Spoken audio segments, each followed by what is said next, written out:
Está con nosotros la doctora Mayta García Trovato, presidente de la Asociación de Médicos Católicos, y la doctora Marta Rondón, vicedecana del Colegio Médico del Perú. A ambas les damos la bienvenida. Estamos hablando siempre de la mujer y no estamos hablando en realidad en el término correcto, que es contemplar la existencia de dos vidas.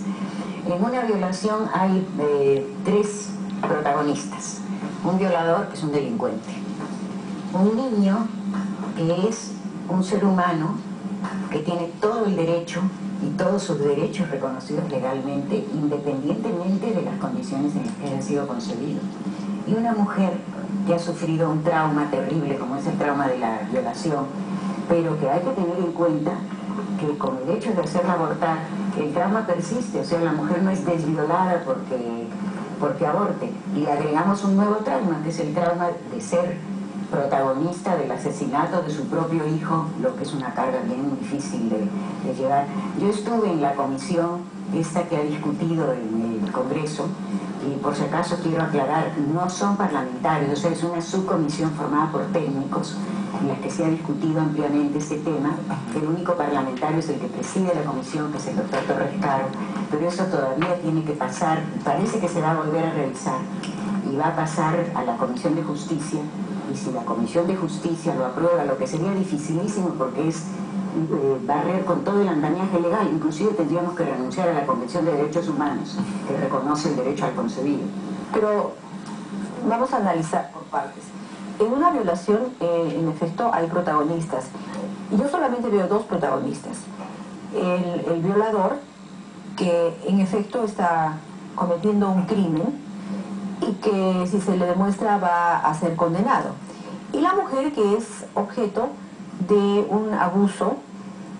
Es un crimen sexual, pero es un crimen que está motivado por la diferencial de poderes entre el que viola y él o la que es violado, y en la raíz del cual está sobre todo el deseo de humillar. Puede o no haber un embarazo resultante de esta violación, y ese embarazo es lo que estamos discutiendo. ¿Se debe despenalizar o no la interrupción de ese embarazo?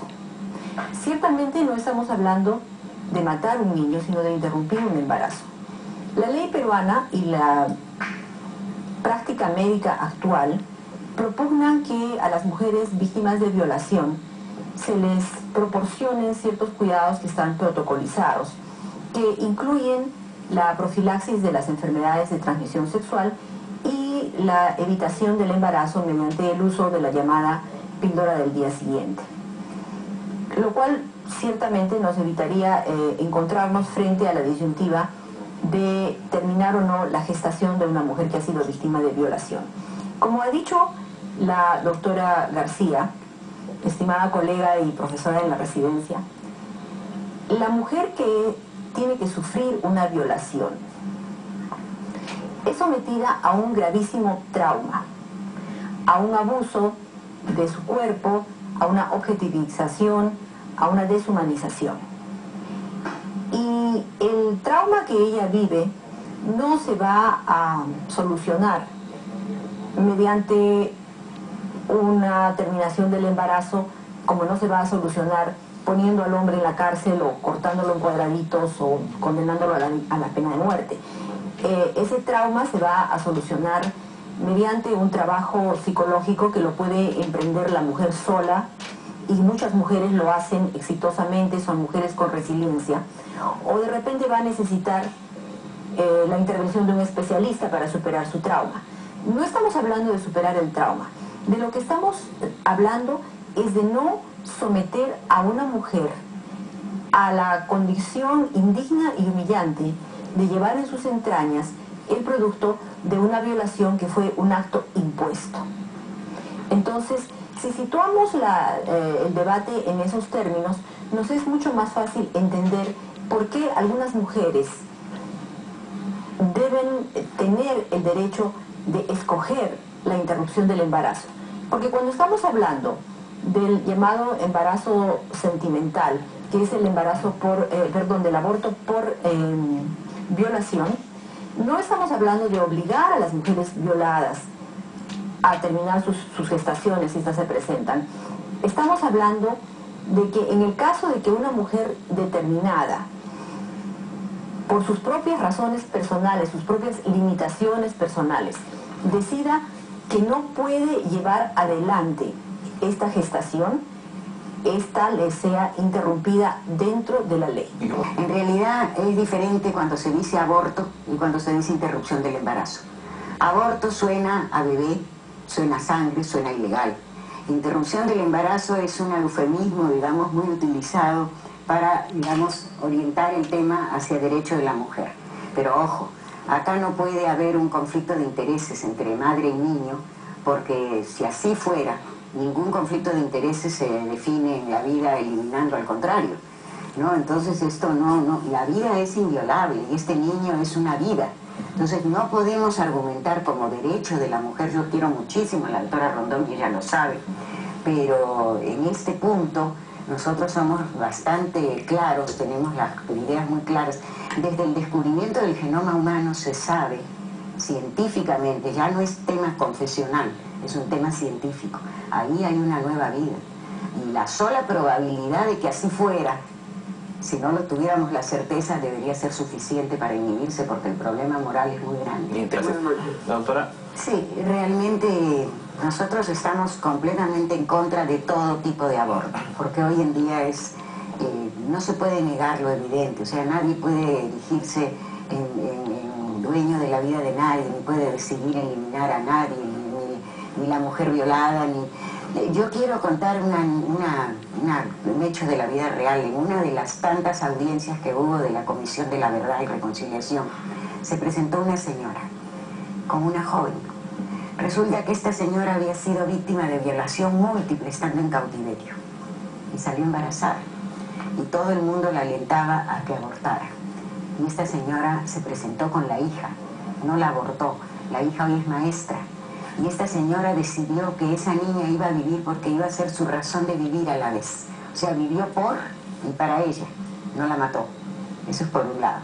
O sea, las condiciones de la mujer violada que describían en la llamada, evidentemente es una situación doblemente desgraciada, porque no es solamente el hecho de la violación, que ya es grave, gravísimo, sino además el abandono familiar, una serie de otras situaciones que no han contribuido a que esta mujer pueda, digamos, recomponerse de alguna manera.